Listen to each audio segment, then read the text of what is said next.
so dominant right now. Yeah, I mean, every deck is set up to be able to stop it. And right here, I mean, we're going to see it. Okay, he is going to be able to activate the King Tower. So we only have 50 seconds left in this game. Already in double elixir. Let's see what's going to happen. And you can see it is Mohamed Light at the bottom and Hasael at the top. We are joining this one a little bit late. And no surprises, though. Mohamed Light way out to the lead with what appears to be Golem. And there you go, big pile of rocks comes out. And that's, Josh, that's devastating when you're playing against Golem and it hasn't even come down yet and you find yourself down the majority of your tower HP.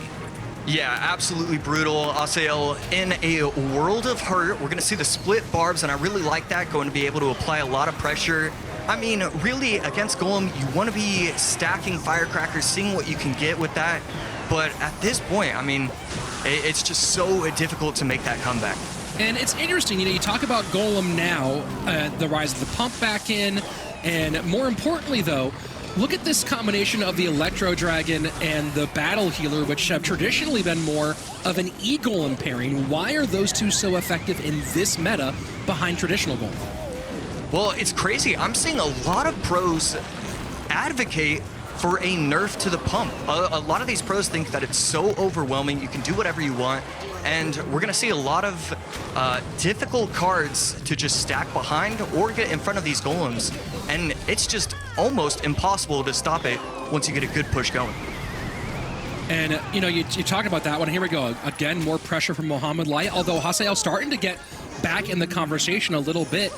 It does feel like maybe the cycle meta has dropped a bit, and does that make it more difficult to get spells down repeatedly to deal with pump? Yeah, absolutely. Hasael definitely has I mean, I really think he has a really good matchup because the Firecracker, the Earthquake, always able to take out the pump. Now that we're in 1 minute left of overtime, he's going to be able to apply a ton of pressure. This Inferno Tower is working wonders against Molight's deck. Really would have very curious about what transpired in that first couple of minutes that got the big lead here. Go ahead, Josh. Yeah, right there, huge missed opportunity. This is going to be an overwhelming push with the Bomber in tow to try and help out, but the tower snipes the correct card. Bomber on top of the tower. I think we're going to see game one go to Mo Light. And 63 HP, Battle Healer does get picked up. Keep in mind, folks, no big spell for Mohamed Light. Does have to do a little bit more here and just saving that tornado for defense. Hasael, full spam city, 15 seconds left. He does not have 3-card cycle available at the moment. Needs to get back to pigs if he has any chance of trying to break through here. 10 seconds left. They cannot get onto that tower in time, and able to hold off is Mohamed Light for a very important win here in game number 1. Yeah, right there. I mean, it really just comes down to he got too much damage early on. Hasael couldn't make the comeback. But, I mean, when you look at the decks, you have into being cycle cards, and now they seem to be comfortably fitting into both archetypes. Yeah, bats are probably one of the most well-balanced Evos in general. It's really amazing to see that there are times where the Evo bats don't get any value, and I think that's very healthy for the game. So I think Evo bats could be my favorite Evo just because of how well balanced they are. So opening exchange here, Hasael going, still saying cycle once more, and this time it's Minor Loon for Hasael, and the Dagger Duchess plus the Phoenix will make short work of that one. Yeah, right there, Hasael trying to utilize the fact that the tower was low on its arrows, tries to go in with the Loon at the bridge, but the Phoenix is going to be way too much for an answer. So XE plus Dagger Duchess will take 1 from the Royal Giant on the right-hand side. Now counter push in play. Fisherman to hold. First minute away. Miner's going to try to cover here. What's the game plan for Hasael? Is he mostly going to get damage, you think, here from these XE NATO lineups, or do you expect to see a breakthrough with the balloon?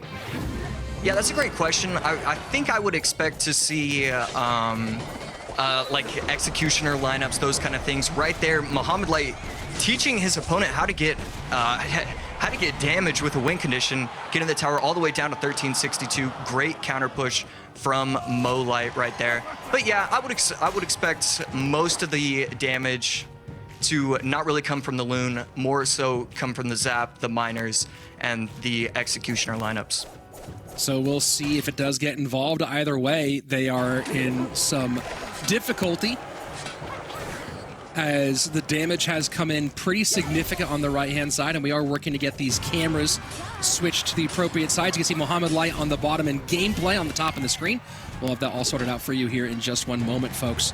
1362 the mark on the right-hand tower, and so far, Mohamed Light maintaining a decent lead, but this right here, if Hasael can figure it out, could be a game changer, but he has to prevent these hog shots. And you know, this is the first time we're seeing the bomb tower in. The control on the Royal Giant has been very minimal so far, Josh. Yeah, I'm pretty shocked to see him delay it for that long. I'm sure he had his reasons right there. Mo Light just going to be attacking the bridge. But right there in that last defense, Hasael really showing why the Executioner is so good in this deck. He was able to get a massive lineup on top of, I believe it was like the Fishermen, the Archers, pretty much everything. And right here, Loon not going to make it to the tower, and Mo Light again going to have another solid counter push. And Exy this time trying to hold firm, and the death damage beginning to put Hasael back in this one. After the big Royal Giant Rage push on the right-hand side, holding steady for the moment is Hasael, but he just cannot get anything other than death damage from Loons. But will this be the big change? Balloon gets close, and it does connect just like that. Hasael takes the lead with about 90 seconds left. Yeah, the Executioner putting a ton of work in. Mo Light was not able to snipe the Loon down with the Phoenix. Even the Evo'd Archers were not able to help all the way. I love what Hasael is doing with his Executioner. And the classic zap to hold there for a second. Hasael needs to be a little bit more conservative here. Does pull back with the NATO. Rage comes in. This RG will get one, and it does get two. Not just one, two. Hasael playing fast and loose. Who has the advantage here in this triple elixir period, Josh? Well, after that mistake, I think I have to hand it over to Hasael right there. Not going to do anything with that original push, but that is so much elixir to have wasted. 3 elixir from the Fisherman, especially it being the Fisherman, because that's such a good card for defense. Let's see what this Evo Zap can pull off. Evo Zap getting work done. Princess Tower, not the Princess Tower, the Dagger Duchess. Focusing on the wrong troop there. Death damage in, zap in, 56 HP. Hasael gonna go with the miners. Mo have a catch. He does not, 7 HP. The RG tries to get there, can't get it done, and Hasael ties things up. Big decks for Mohamed Light in back-to-back games. Cycle for Hasael, and in Hasael's corner. What kind of deck are you putting together if your expectation is minor?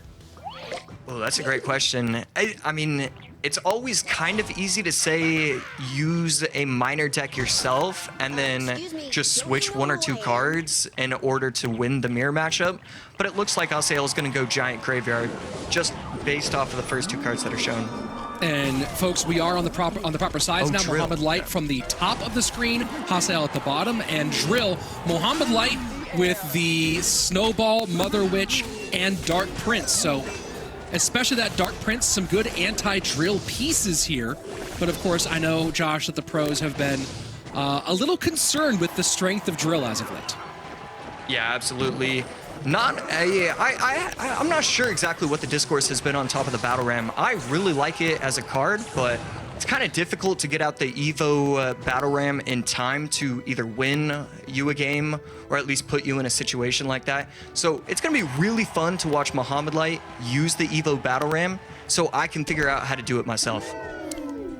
And, you know, talking about some of these Evo Battle Rams, if those of you who watched some of the qualifying stages may have seen Morton win a very, very tight bonus game to qualify for this weekend with a double Evo Battle Ram connection at the end. So we'll see if there's some excitement there. And look at that Guardian just jump the river from what seemed like it was going to be 1/2 tile too far away. And Daddy Longlegs all the way across here to take out the work on the other side.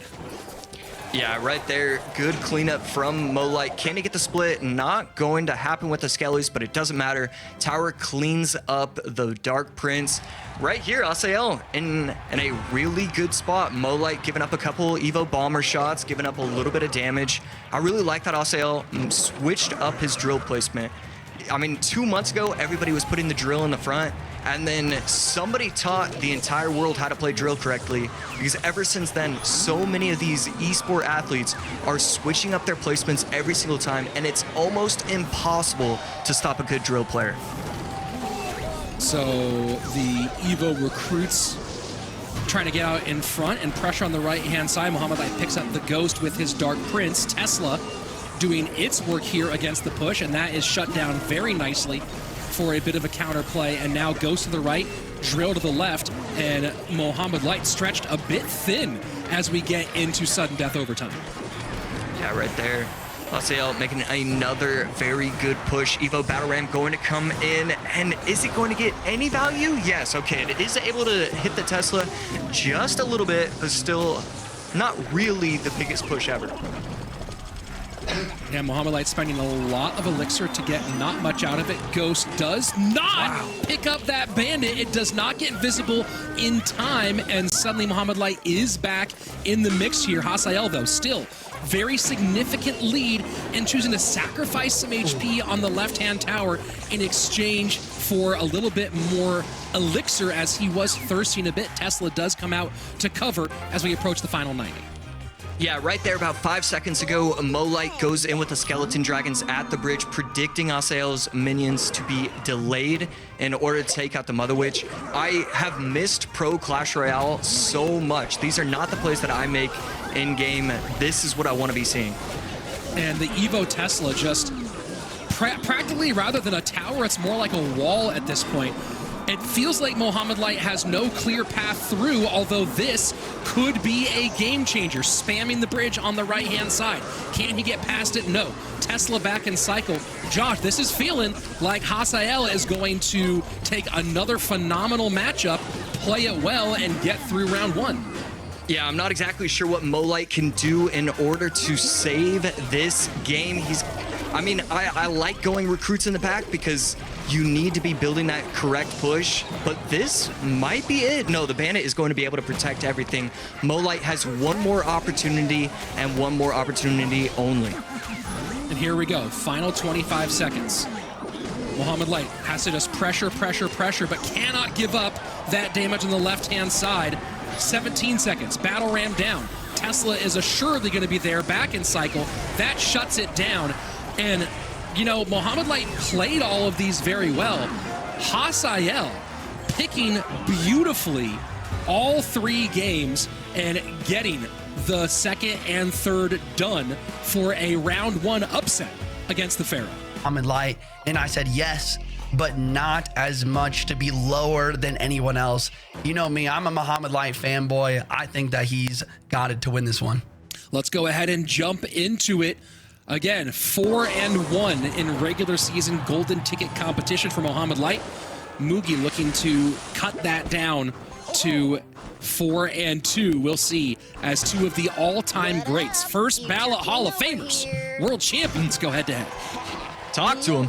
And right there, one of my favorite interactions that doesn't really happen all that often, both Mohamed Light and Mugi were leaking elixir, and they played a card at the exact same time, even though they were both leaking. It doesn't happen often, but I love those kind of small situations that occur every once in a while. And Josh, I am excited about this. I was hoping for this. Mohamed Light playing a deck that everyone's been playing that he came up with. And Josh, I'm gonna give you one guess why I love this deck. Ooh, one guess only. Could it be the first card, third card, fifth card? Oh, it's probably the second card. Is it the Ice Golem? Yes, the Ice Golem making a rare appearance here in Clash Royale League. And this deck has been so cool. Mohamed Light's been dominant with it. And yes, this is so exciting. Talk to me about the value of Ice Golem specifically in this deck, because it is very strange to see it at this high level. Yeah, I mean, Ice Golem only for 2 elixir, and the fact that it is one of those mini tanks is actually massive because it allows you to pull to other sides. Ice Golem is going to just allow you to slow down everything. And once the Duchess has ran out of shots, that's always going to be important. And this is another thing. You can body block at the bridge. Now the Tesla plus the tower is going to be able to easily take out the Loon. It's a really cheap way for a very effective defense. First 2 minutes away, only chip damage so far between the two world champions. Ghost is going to get on tower here. Mugi going to eat a lot of damage from that Royal Ghost as the miner now gets him behind. That was a pretty significant sequence for Mohamed Light. Yeah, right there, getting a ton of damage. This Miner Loon deck, it's really strong on ladder. It allows you to kind of outplay a lot of matchups, but it's struggling so far in today's monthly finals. And trying to cover this little Prince, Evo Zap, gonna try to do a little bit of work there to make that not happen. Little fight at the bridge goes slightly in Mugi's favor, and here we go. No blocking this time. Guardian in front. Loon will get pulled by the Tesla. So one really important caveat for this deck is you actually really want to be using the miner to take out opposing buildings. Usually you're thinking that the miner should try and get a ton of chip damage, all that, but the up for this second one. Remember, folks, this is the lower bracket.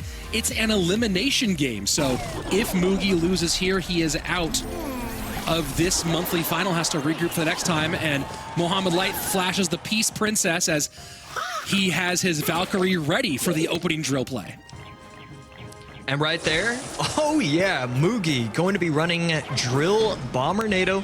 Exactly what I wanted to see from him. Mohamed Light, we could be seeing a few different things, maybe lava. I have seen some really odd Valkyrie graveyard decks, so still a lot that he could be using so far. And Drill goes to the left-hand side, guards out early to pick that one up. Dagger Duchess doing her work to clear, first minute away, and now we're getting the first maybe look at some offense.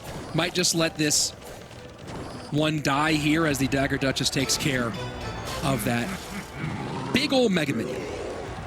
Okay, Mohamed Light going to be running lava, seeing that, I mean, decently often. It's really interesting to see so many players using lava in their sets overall. Mohamed Light should be placing down a Loon behind. It's not the most difficult deck to play ever. You get your lavas up and you get your balloons behind it.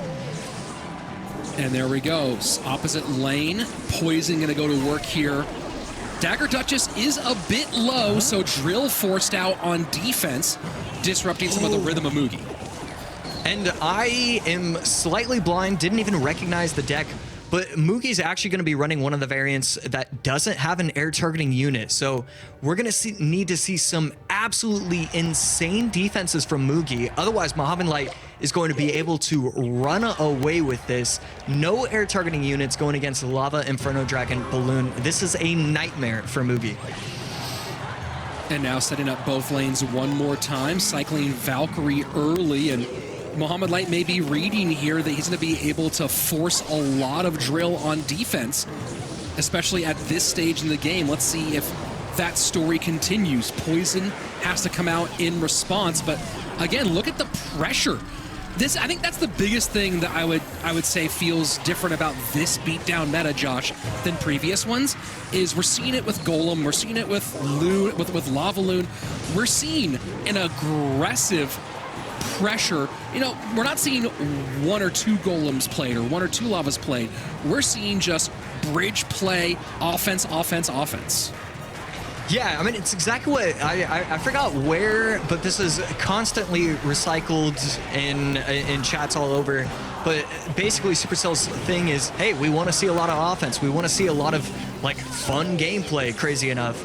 And that's exactly what they brought out with the Duchess being created the way it is. Right now, Mega Minion plus the Lava Puffs gonna provide a lot of value. Mugi can't defend this. Evo Zap going to help out. This is gonna be game over. Mo Light with the 2-0 sweep. I mean, just beautiful deck choice from Mo Light right there. Devastation on the side of Mohamed Light in this Royale, and make all of your picks alongside us to see who you think will win. Rewards throughout the year, folks. So if you didn't get on it today, make sure you come back, watch and win rewards with CRL 2024. And Mohamed Light opening up this one, getting aggressive out the gate with Drill, and Drill to the back to open here, Josh. Why did he go to the back, not to the front? Yeah, I really think it just comes down to a lot of players know that the drill in the front is going to be the best placement for getting the most amount of damage often enough. Can we see this balloon get to the tower? That's going to be one shot. Can it get a second? Not going to happen. Rolex, on the other hand, will be able to zap right there. And Mo, yeah, I mean, forget everything else. Mo is going to be able to get this tower down low. I think he takes the tower with this push. This is now 3 games in a row where we've seen Rolex sell out and just drain his elixir as though, I mean, this is not the kind of play that got him here, right? This, again, every single loss we've seen in a row, it's been Rolex either puts himself. I mean, these are self-inflicted wounds, Josh. Yeah, and I'm taking a look at Mohamed Light's deck. I can't tell what the last 2 cards are going to be. I would assume it's Poison and something else. But really, this is another one of those matchups where I don't believe he has an air targeting unit. Yeah, I believe it's going to be Poison Log. So if Rolex loses this with this kind of matchup, that will be just detrimental for, I mean, just this competition, obviously, but even in the future to lose a matchup like this with so much on the line. And Mo goes for the lane switch play. Rolex does counter it with the Evo Zap and gets some clear. But he has a lot of ground to make up despite having a potentially very good situation here. And it all comes down to, again, I don't know if the replay booth can grab it, but he just left himself with no defensive options against that. I mean, maybe looking at it, maybe the barbs were buried, but he left himself with a point where his only response to that drill was going to be the barbs, and he did not have anywhere near enough elixir to get there. Yeah, not even close. Right there, Evo Tesla in hand, going to be able to defend that really easily. And yes, the Loon will be able to get to the tower, to the Tesla tower, but the Tesla is still going to be able to snipe one of the Skeleton Dragons, and a very clean defense. 20 seconds left. Mo Light has this locked up. No air targeting units whatsoever, and a very simple win still. Mo has to be feeling great after game number 1. Yeah, of course. Was nice, simple, didn't have to break a sweat, didn't have to do much. Rolex right now is handing these wins over to the guys he's playing against and needs to take a mental regroup. And I might just run with Golem Pump or something like that, where at some point aggression is going to work, and he has to think, game 4, maybe it's going to work this time. Well, we'll see what happens in this matchup, and I was gonna say maybe go for something a little more control, maybe something more cycle, and here we go. Making its first appearance, I believe, on the day. Mohamed Light going Monk in game number 2. Activating the ability really early, just trying to get a little bit of chip damage right there, and that's going to be very useful as the game goes along. Mo Light going to be running RG, Rolex going to be running, oh my, and another simple mistake. He will be able to activate King, but it's not really going to matter. Mohamed Light running RG, King Tower activation is not going to be that major. So drill for Rolex in this one. Guards will pick that one up easily. First minute away. Some nice hits landed from Mohamed Light. A little bit of chip there for Rolex to open things up. Mighty Miner going the opposite lane of the RG. Is he going to have to waste 1 elixir to pop it over to the other side? I would assume so. We're going to have to see if that's what he chooses to do. Monk in front, and there we go. I love the Monk being able to deflect, actually reflect the Dagger Duchess's daggers. It is such a good combination to be able to protect your troops because it shoots the dagger so quickly. And look at that, the perfectly timed rage from Mohamed Light to get a lot of damage, 1722 on that left-hand tower remaining for Rolex, and that's all he has left, all separating him from continuing on versus going home. RG at the bridge, Rolex with only 7 elixir. Will the Tesla be able to stop it entirely? Not with the arrows from Mo Light. Bomber plus Goblin's going to come out as well. This is a lot of elixir, and you have to wonder, can he activate King Tower? And I think he will be able to because of that setup. No, the Fisherman's Slap gets there too quickly, and Mo Light does not activate King. And the drill trapping the Royal Ghost on the wrong side, so guards have to come out to help. A little bit of poison value there for Rolex, but Still nothing doing. As you see, the reflection now will come in. Not going to get a ton of reflection damage back from the Dagger Duchess, as it goes a little bit on the later end, but doesn't matter.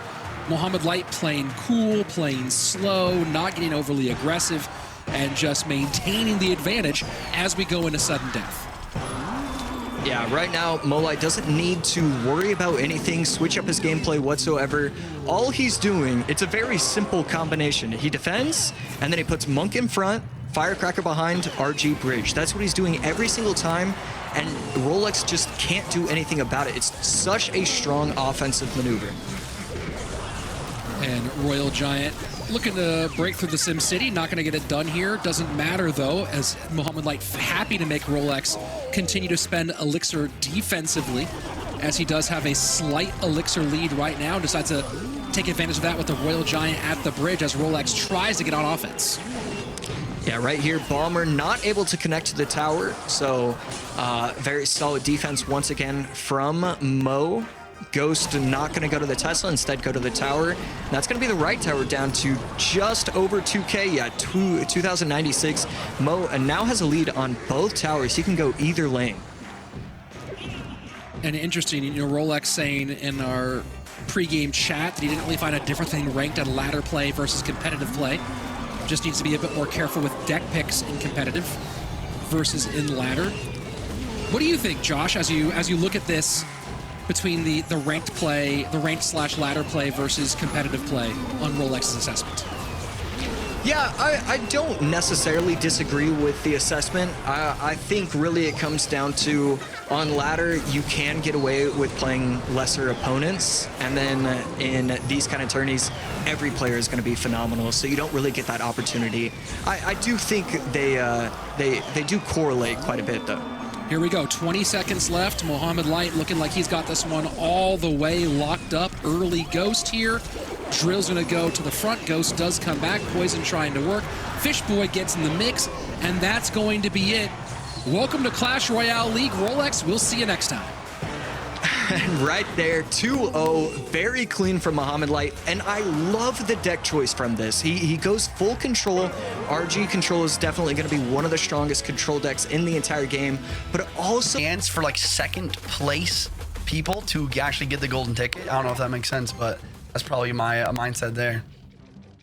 Yeah, I think that's a really interesting conversation there, because it's like Morten was not the #1 leaderboard player last year, but Mohamed Light did win every golden ticket, basically, right?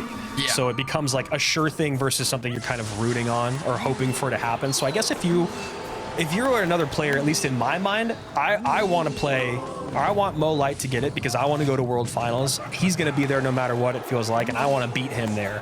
Morten, the other thing is we've seen him not win a monthly final and still get there based off of leaderboard points, and that's a lot harder to do this year. So I think I'm with you. I think you go with Mo Light here, and Mo Light going right back to his comfort deck, this deck that he created. And I was so glad that he played it, but I'm also so glad I get to be back on the cast while this deck is being played, because it is so fascinating how good that Ice Golem is at body blocking at the bridge and also setting up Evo bombers, because the way that units, like the way that the Ice Golem doesn't stop no matter what, and the way that units track and follow it. So really, really exciting. Although this is a bit of a swerve. We see the AQ in instead of the Little Prince, maybe wanting that Little Prince down the line and seeing that AQ still provides a good 3-card cycle, still protects against Airwell.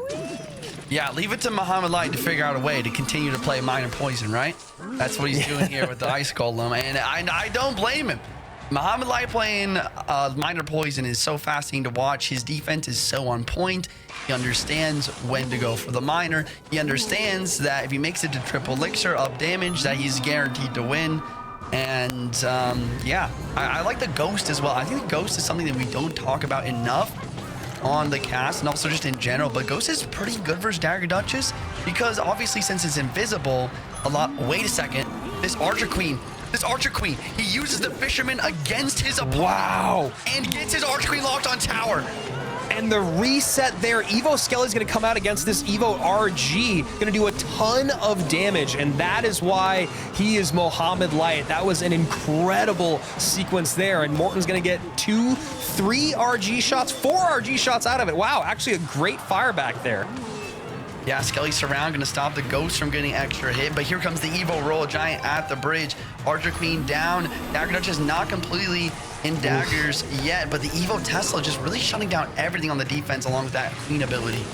So much value to that Evo Tesla. That fireball feels like a little bit of an overextension, and now we're going to see Morten probably hurt for it a little bit. Miner goes to the front. Nothing there to stop the Evo Skellies as of right now.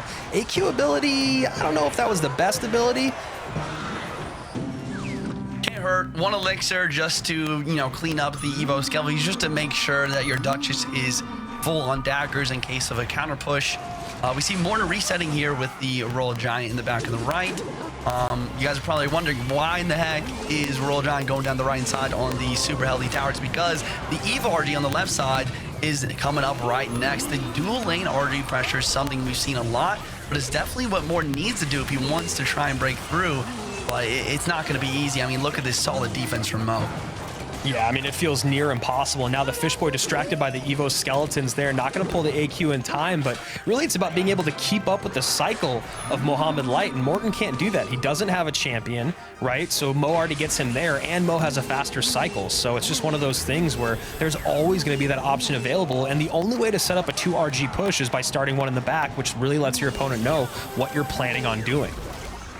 Yeah, I mean, he knows what Morten is planning, but Morten has to do it nonetheless. The problem is this Evo Tesla, once again, absolutely shredding the Royal Giant. And now the counter push is on Mo's side. He's got a Ghost on the right. He's got a Queen going down. And all Morten can do is set up another Royal Giant, but there's only 45 seconds on the clock here. And I think he'd rather have the Evo Royal Giant on the left side here with that tower down to 16-12. And it's tough because of where the cycle was at. He needed to get one going down the lane that you don't want Mo focusing on, but Mo's too smart for that. Mo knows he doesn't need any more damage to win this, obviously, and all he needs to do is overspend on defense. So there you go. Evo RG on the right-hand side. RG comes down on the left. Evo Tesla in the middle. AQ still alive. And this is just a lockdown defense from Mohamed Light. That Evo Tesla, man. I mean, when it came out, everyone thought it was just bad. I mean, I thought it was terrible. But, I mean, look at the Evo Tesla. He plays it up high in a spot where you think it might not get much value, but it just hits everything with the stun, and everything's locked down. And that's going to be a very nice damage lead, a dominant victory from Mohamed Light in game number 1. Yeah, it's like an evolution zap coupled with a fireball coupled with a building, right? Because I mean, I gotta agree with you on that one. Even the rage didn't seem to get as much value versus the Evo skeletons that you would have hoped. I mean, a lot of the time with that matchup, you're hoping to break through with your Evo RG with the rage. But, I mean, Mohamed Light wasn't really relying on those skeletons. Now for the next game, we got Morten coming out with the Hog Rider here. That's interesting. Yeah, a Hog Rider that goes into a NATO.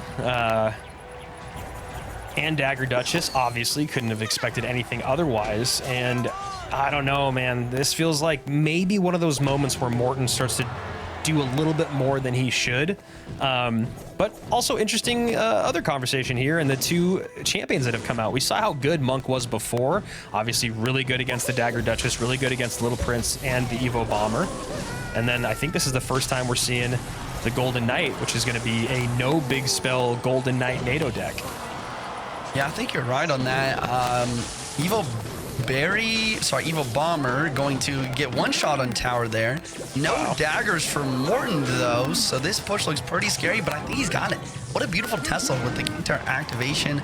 Really solid play. With the King Tower being active, the Dark Prince isn't as big of a threat. Yeah, and so instead of not taking any damage, Morten opts to get that King Tower going, now down by about 600. And I mean, this is kind of tough when you talk about what you can cycle in the back, how you're going to get on top of the bats, the ability to play the drill as a last-ditch effort to pull in the hog, but that NATO is going to be more than enough most of the time going up against that Dagger Duchess. Juicy, this is a really tough matchup in my mind. Yeah, it does seem like a really tough matchup for Morten. I'm just so fascinated overall by Mohamed Light's deck, though. I mean, he's got an Electro Dragon in a drill deck. I don't know if we've ever seen something like that before. Usually Electro Drag is paired with these big beatdown type decks, but to see it in with a Gold Knight drill NATO, I mean, the synergy is there. Don't get me wrong, but I think it's a really solid deck pick overall because not only that, but the Electro Dragon is one of the best monk counters in the game. Yeah, really, really interesting there with the E-Drag. I mean, maybe the thing is right now is people are just seeing how dominant E-Drag is just because the ability to get on top of it. Wow, and that connection from the Dark Prince, another one down to 1940 and almost 2 untouched towers here for Mohamed Light. Morten needed to figure something out, but you said this earlier, we've said it again, Hog Rider is just not the wave in this current meta. No. That Hog Rider is just getting deleted every single time. The Firecracker is the only source of a decent amount of damage. What Morten really needs to do is he needs to get that Monk in front of the Hog Rider and needs to get the ability off right away, deflect all the daggers. That is definitely what he's looking for. But this late Monk ability, it does allow for the Firecracker damage, but it's not really deflecting as many daggers as you want. I think that's a really great call there, Juicy. I think he just really needs to figure out a way to get that Monk involved in the conversation a little bit more on the offense, not the defense. And, you know, like you said, Firecracker has really been the mainstay in terms of Morten being able to create damage. And now we're going to see a Monk come down again. And I think he needs one more card before Hog is back in cycle. And the Electro Dragon's a threat. The Drill's a threat. The Log does come down there. Daggers out, or Duchess out of daggers, though. The Electro Drag resets the tower to the bats, and the Evo Tesla is forced out on the defense. But that looks like a solid opportunity for maybe an Evo Bomber to be able to get to tower. I'm not sure. That's an interesting call, right? You play something right at the bridge, you go Evo Bomber off to the side after the wave comes out. You know, one thing that's really interesting about this, Juicy, is how close this game actually is, in spite of feeling like Mohamed Light has been in the driver's seat the whole time. Yeah, that's Although that true. extra bit of damage. Yeah, the extra bit of damage comes through, but this might be the push he's looking for. The Monk ability drops right away, deflects all the daggers. We have the Evo Firecracker with second Firecracker. Hog Rider is with 3-card cycle, so you're going to be back to the Hog right away. The dagger, or the Duchess is out of daggers now, so the Hog will get a shot on tower. Firecracker is getting some more chip, and like you said, this match is a lot closer than anyone could have thought. This is a tough cycle for Mohamed Light to be in. He's back to NATO, so he's going to be able to pull this Hog back with the Firecracker. Dagger Duchess doing enough damage? No! And there you go, another hit. Morten in the lead by 5. Okay, Golden Knight counter pushing. Electro Drag counter pushing. Monk down on defense with the NATO. The dash does not connect. Morten's defense is patient here. He's letting some goblin hits to make sure the goal line doesn't get the tower. But the Tesla, maybe misplayed, being taken out right away. Evil Firecracker, though, cleaning everything up. Drill through, no daggers. Log, though. Oh, my solid goodness. defense. Magic Archer does line up, but now the EQ comes in. He needs to stop that AQ. Wow, Magic Archer hit. And that was unbelievable from Morten, able to stick with it, beat the cycle, do exactly what you called out minutes ago, Juicy, which was get that 3-card cycle going, but more importantly, get that Monk in front of the Hog, and then get that how useless Earthquake is unless you're against the Elixir Pump. And now we have Earthquake out, and Elixir Pump is available. That's a good call. That really is. We do have an Evo Knight for Mo. Maybe he's going to be pairing this Evo Knight with some sort of beatdown deck. Or maybe he wants to try and be unpredictable as well. There's just so many mind games when it comes to like deck picks and all that, especially with all the evolutions. Oh yeah, I used to not envy analysts before, and now it's become even more difficult when you talk about how many different layers are added in there. Future King over here. What also is really interesting about this, Juicy, is that game 3 and there's 2 Little Princes available, which is really surprising considering that Little Prince is by far and away the favorite champion. Both these guys holding pause until they get to the make it or break it game of the tournament. Yeah, that's a good call. I think the Little Prince late game here, I mean, I'm sure for both players, it was solid to keep them for the end. I bet both of these players expected a game 3 to happen, considering the caliber. I really want to talk about quickly, though, this Mega Minion. I think we've seen a solid amount of Mega Minion today in non-lava decks. We've seen it in like a lot of different beatdown decks, but also in this balloon deck. I think it's such a solid card. It deals with the Little Prince really well. It deals with Skeleton Dragons, but especially the Electro Dragon. We've seen so much Electro Dragon. Mega Minion's a great counter to that, so I really like this Mega Minion pick from Morten here. Yeah, it's really interesting with Mega Minion. Like, do you think that Mega Minion is better than Phoenix in these situations? Because I know that for a long time people were saying, well, if you can play Mega Minion, why wouldn't you just play Phoenix? And I don't know if it's because of the cycle or what are your thoughts on maybe why it's Mega Minion more than Phoenix? I mean, Phoenix would definitely do a lot better right about now on that defense. That was a lot of damage. But I think the main reason is just because after all those nerfs, the one elixir, I mean, it's kind of like the Knight versus Valkyrie. I mean, sure, a Valkyrie, you'll get more splash damage, but it costs one elixir, and one elixir, especially these high-level games, can actually matter a lot.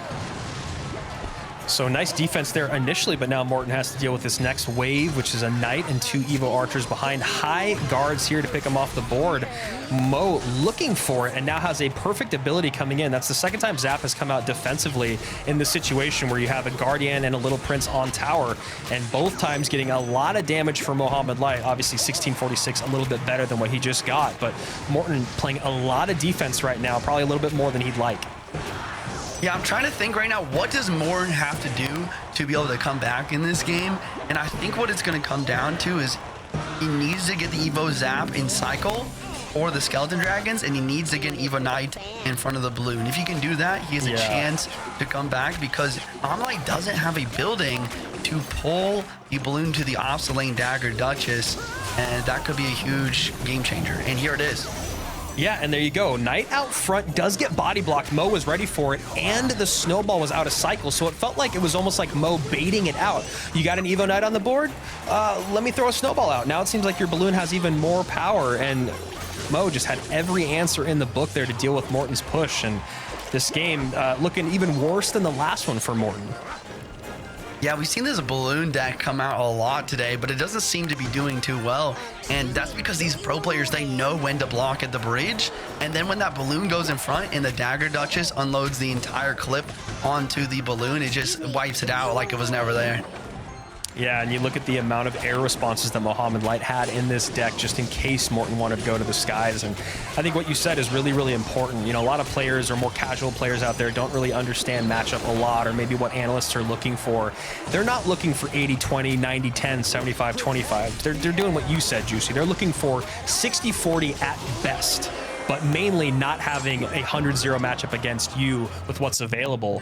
And right there, it was one of those... Mohamed Light has figured out his decks. His pairing with the coach is clearly working at this point. It just feels like all the momentum is with Mohamed Light. Well, let's see if Hasael can turn this into the biggest moment of his career twice in the same day, if Mohamed Light shuts things down as we jump into game number 1 of our lower bracket finals.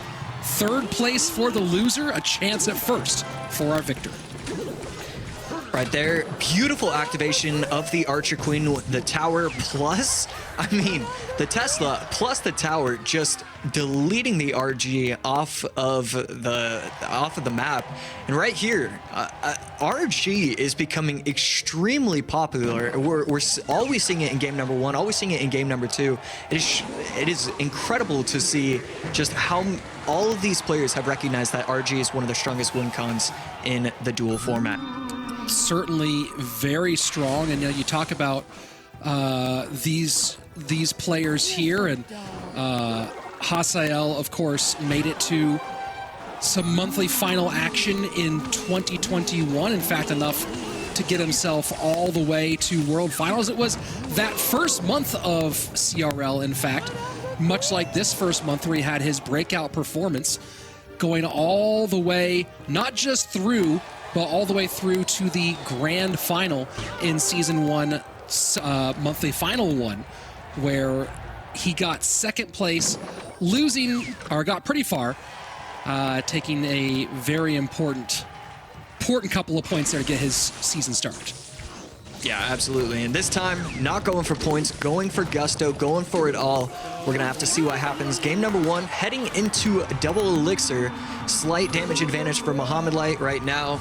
And, I mean, Mo Light using his deck, using the Ice Golem. He's had a lot of success so far. We're going to have to see if it stays with him with this game as well. And it was last year where Hasael did make it in the first month to the grand final, but made it all the way through the winner's bracket. And who do you think he faced, Josh, in the grand final for that first month golden ticket last year? I'm gonna go out on a limb and assume that it is Mohamed Light. How much money do I win? You win it all. That time it was Hasael beating Sandbox, then Ilion, then Morton, and then losing the double to Mohamed Light to kick off last season. Yeah. To the surprise of nobody, I was correct when I said Mohamed Light. Not shocking whatsoever. Right here, one thing that I'm learning throughout today is just how important it is to get that minor chip once the tower has used all of its daggers. The miners are just staying healthy, just chipping away at the tower. Usually, we've done the math, and it's a miner versus a princess tower can always get 400 HP worth of damage on max ladder.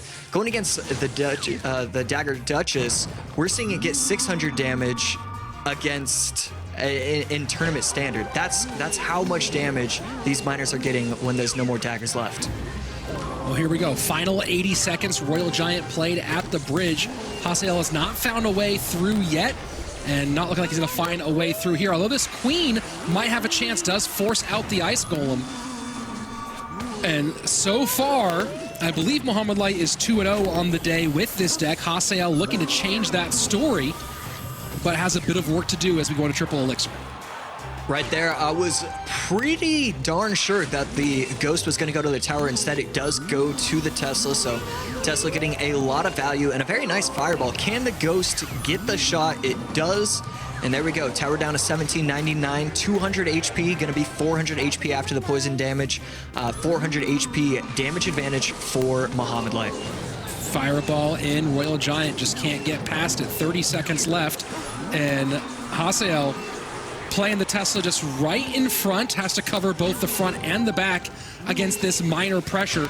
But now here's where Mohamed Light just goes ahead and tries to get more minor pressure, knowing he can get damage in fast. Royal Giant has to get on tower for his opponent. Hasael trying to get past, but there's nothing to stop the Evo Skellies, and they eat up that Royal Giant like piranhas against a cow in the Amazon. Mohamed Light takes game number one.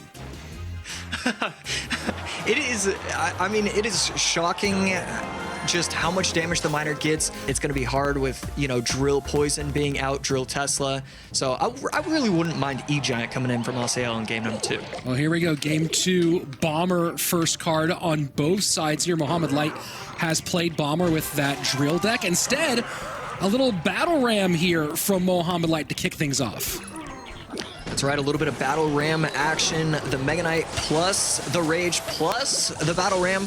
Not going to be able to get all the way to tower, I believe, but no, with the help of the Rage, it does lock onto the tower. No more daggers for the Duchess. A great start for Mo Light, and Hasael just left in a world of hurt.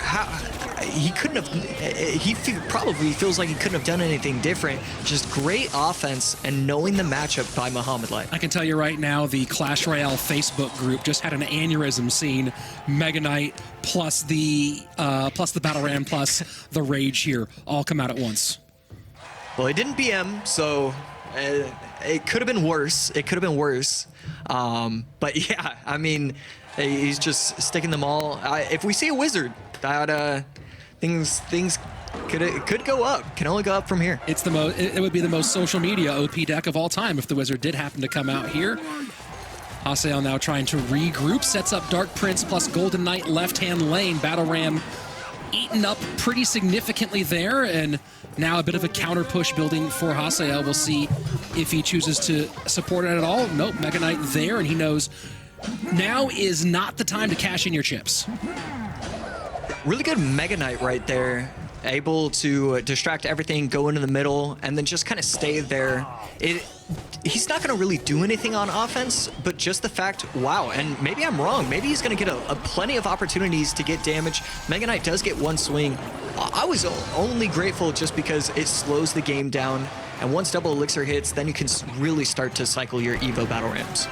And the dual lane pressure from Mohamed Light, true bridge spam fashion. Evo Bomber will get some splash onto that right-hand tower. And look at the Barbs trying to do a little bit of work on the left-hand side as well. They do get some damage here. And now Hasael does have a chance to regroup and reply. Can he do much with it, though? Right there, E-Drag gets taken out entirely by the Dagger Duchess.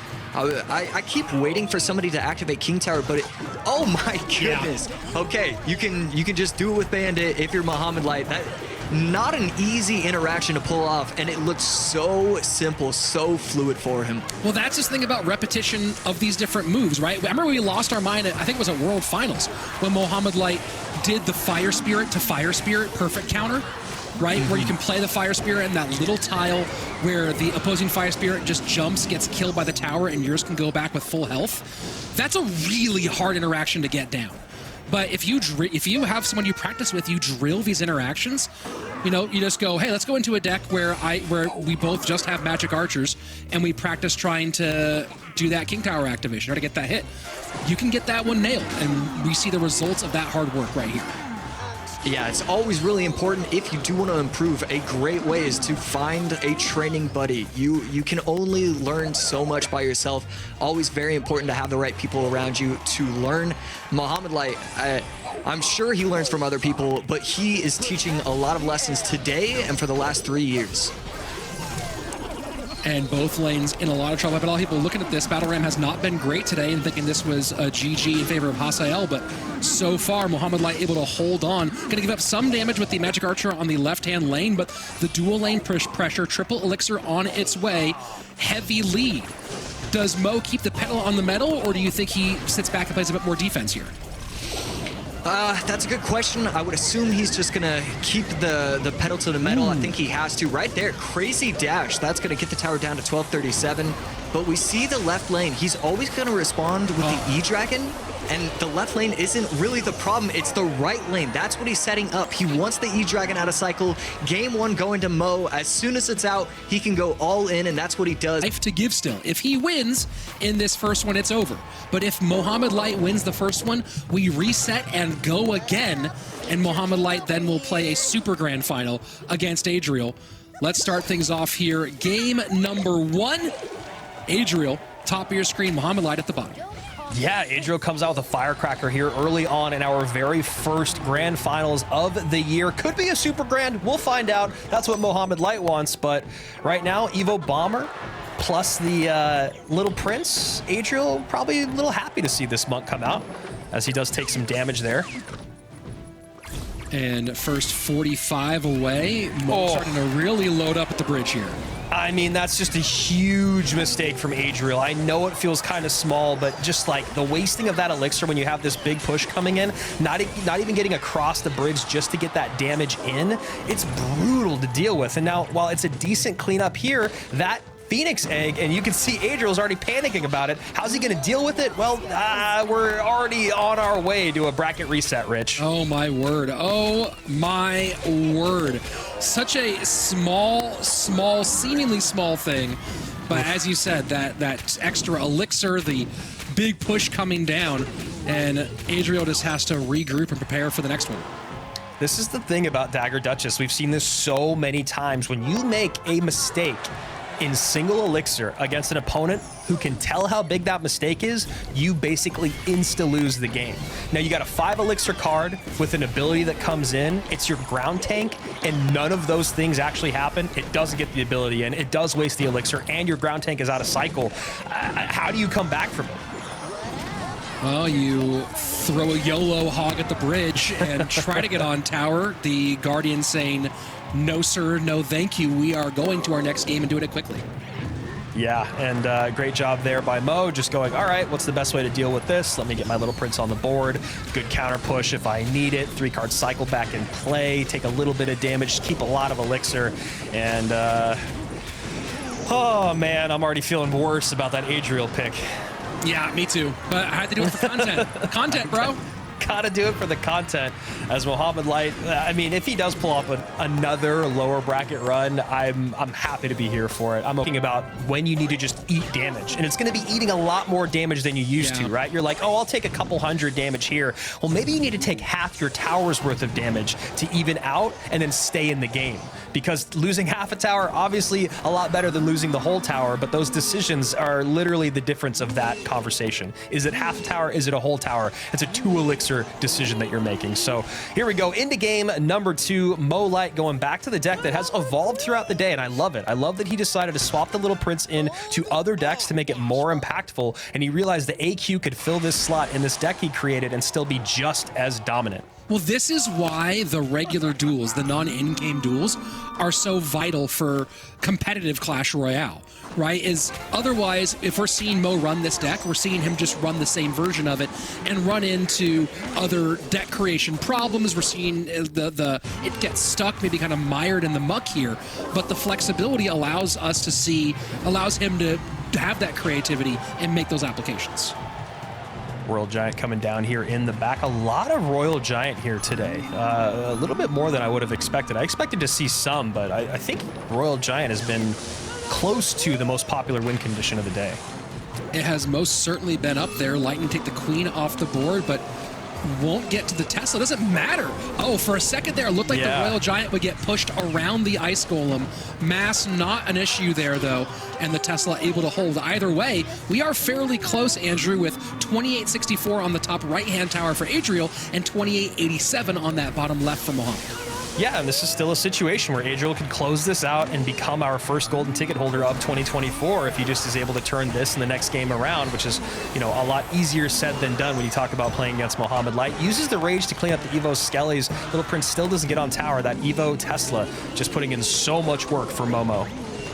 And recruits to make the bridge play, and now a little bit more to take care of that miner, as you talked about earlier, getting all those extra shots because the daggers are depleted. Minute 45 left, and Adriel has not figured out the second level math yet, but he is keeping it tight, at least for the moment.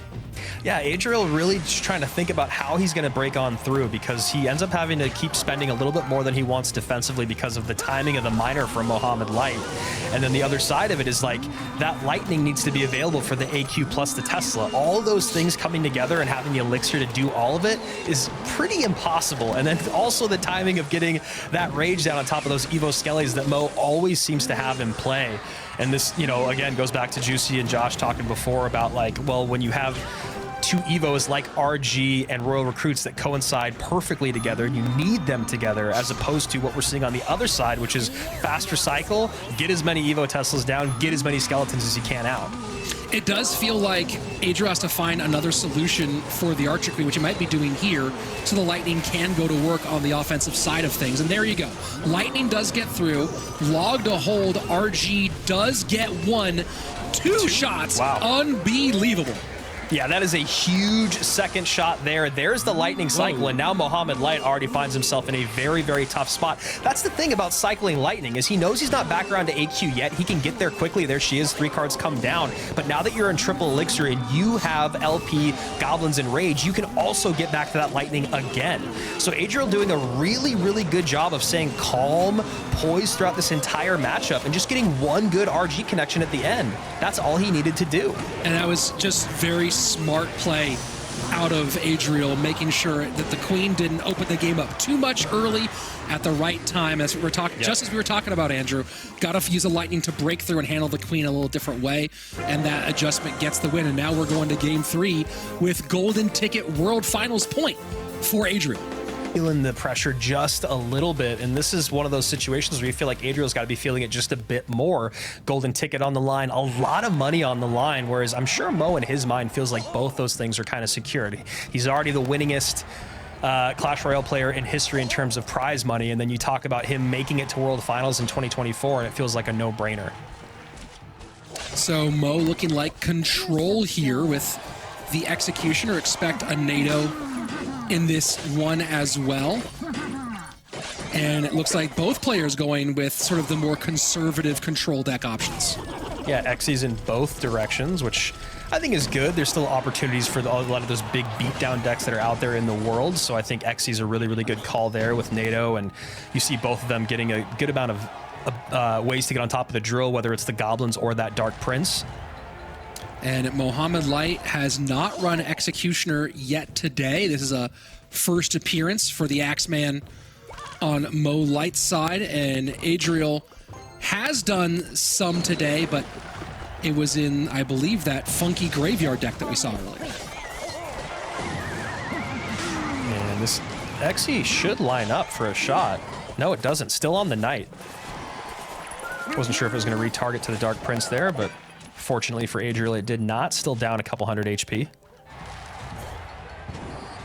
And action slowing down a bit. Stakes are high for both of these players.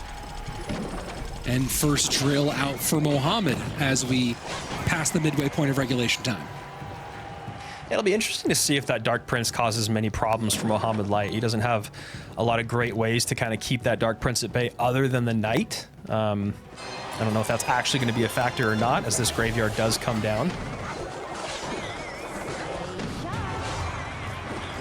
And plenty on there to cover that up. Just one little skeleton touch, I believe. Not much to show for that graveyard out of Adriel. And now Mo starting to put the pressure on here at the bridge. And that was a great predictive poison there from Adriel. He knew those Evo bats were going to come down. He got that poison down almost before Mo even got the bats down. Really, really nice stuff there.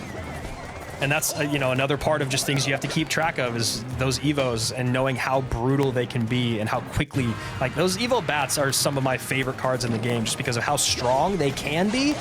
But if you deal with them immediately, they're, you know, useless. And that Knight was gorgeous from Adriel to pull the opponent's opposing Knight back in line so that his Executioner could get value on both. Very nicely done. And this is really interesting because the Dagger Duchess, since she does run out of daggers, you know, you see how much more you have to spend defensively to clean up all those skeletons, and then you're always giving good poison value. So good poison value there from Adriel, does get on top of the Knight, does get on top of those goblins, gets a little bit of damage from that GY, 2388 to 2737, and it feels like Mo is the one that's gonna have to make more heads-up plays than Adriel. And you see the lane switch here. Graveyard should get a little bit of damage on tower left-hand lane. Adriel needs to find a solution. Goes NATO, Dark Prince to control high. Doesn't really get much of anything out of that Graveyard play in the lane switch, but keep an eye on that one. Graveyard can definitely change a lot. What a cheeky NATO out of Mohamed Light. Yeah. And just like that, we're resetting this bracket. Too much was spent, sure, and then you drop away from it. I think exactly what you're saying, Rich. I think there's so much pressure that comes off of your shoulders. You've gone from the best in the world to, I guess, essentially hitting rock bottom, in quotes, if we're talking about Mohamed Light, which is getting eliminated before like the last 3 people in World Finals. I think it has taken a lot of pressure off of his shoulders, and you see it with the way that he's playing. Maybe we're entering the bad boy phase of Mohamed Light, and I'm so here for it. So here we go. Game final, the championship. There is no reset here. This is the reset. Winner gets the golden ticket. Loser has to come back again next month and try to make it happen. Of course, we know that Mohamed Light will likely be here every single month, no matter how many golden tickets he's able to take down.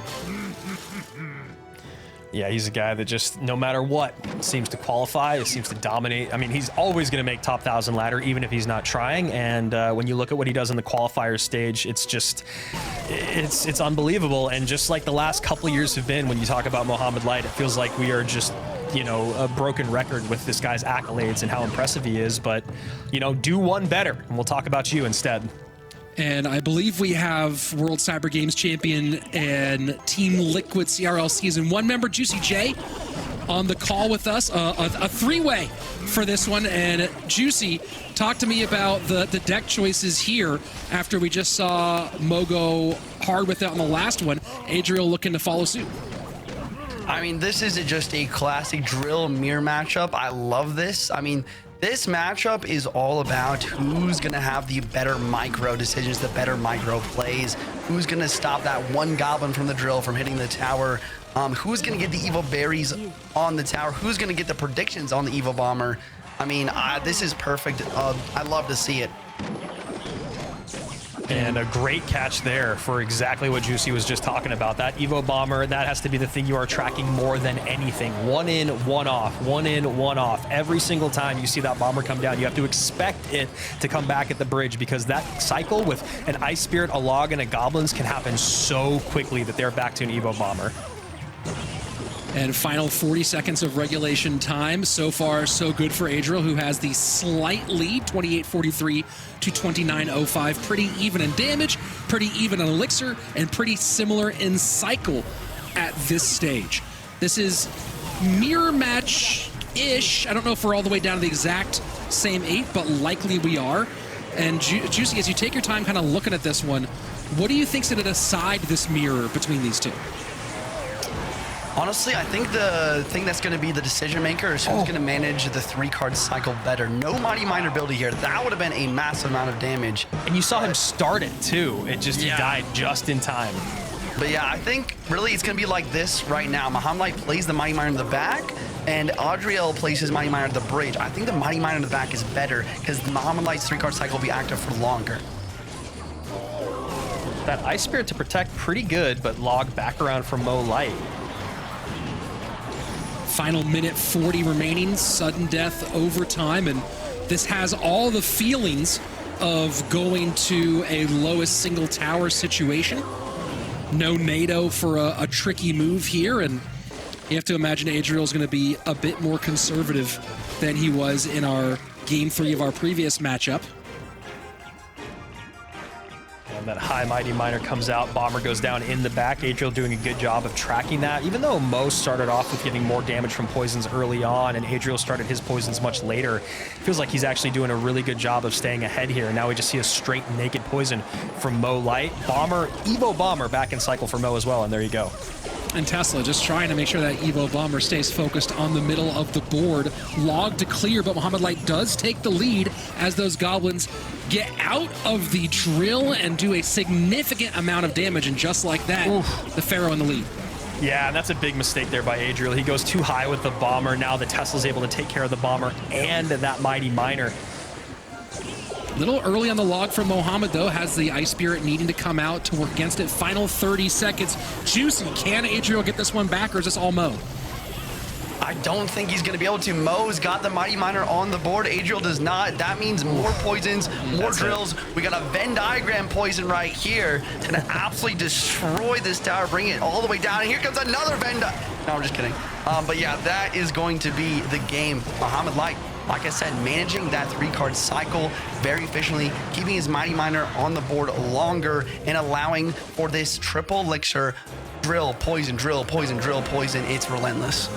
And now that my opponent is in, or I just took damage, now I want to give damage. Either of those mentalities, maybe not the best way for Adriel, because those Mighty Miners at the bridge, it felt like he was trying to make back some missed damage, as opposed to, again, like we said, just playing this long game. A little bit of cycle from both players to open up. Mohamed Light with golden ticket point, and Adriel going hog here one more time. I know we've seen it win a couple times today. I still am just like, I don't think this is the play. I really don't think hog is the way to go right now, but you know, they're there and I'm here for a reason. Gotta expect that there's gonna be a monk in this one, and of course, you saw Mohamed Light win that matchup in their previous meeting a few minutes ago. That was, of course, with the Giant Night Witch deck rather than this Royal Giant deck, but we'll see. Oh, Goblin Giant. All right. Well, color me wrong. Just Juice. Goblin Giant versus Hog Rider. Was that what you expected to see as the golden ticket game? Definitely not. I mean, Hog Rider, like Andrew said, kind of strange. Mohamed Light does have some solid counters to it with the Fisherman as well. I do like Adriel's Zap here, though. Maybe the Evo Zap, especially against the bats here, could get some solid value. I'm trying to think of a way Adriel really wins this. It's probably just going to come down to the previous Hog Monk match that we saw. He needs to get a perfect Monk plus Hog Rider with the evolutions in cycle. Monk absorbing the Dagger Duchess with the 3-card cycle. If he can get that happen, I think it's very possible for him to win this. Yeah, and you can see right there that he knew that he wanted to keep this Monk on the board. Adriel did, which is why he spent so much to clean all that up instead of just turning on the ability from the Monk. Gets a little bit of damage out of it, and he misses the Earthquake. Wow. That was just a straight up miss. And oh boy, here comes everything down the opposite direction. Little Prince in the middle, Goblin Giant behind the Evo Knight, which takes all of those daggers. And look at this, Mohamed Light saying, hey, you're going to do all of that? Well, here comes everything. Can he take this spam and take advantage of the Duchess being down? No. What a defense by Adriel.